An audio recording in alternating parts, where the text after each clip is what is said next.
पुण्यातील कुख्यात गुंड शरद मोहोळ यांच्या 5 जानेवारी 2024ला गोळ्या घालून हत्या करण्यात आली होती.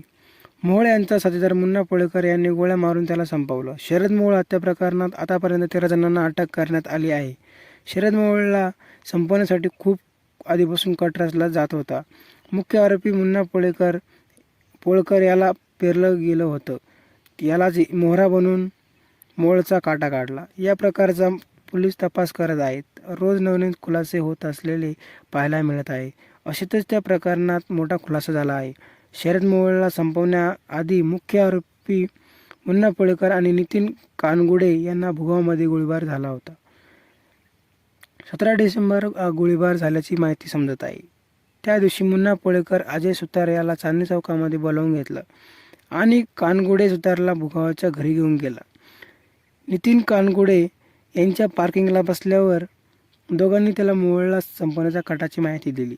सुतारने त्याला नकार दिला. तिथून पळून जाण्याचा प्रयत्न केला. त्यावेळी सुतारवर गोळीबार केला त्यांनी.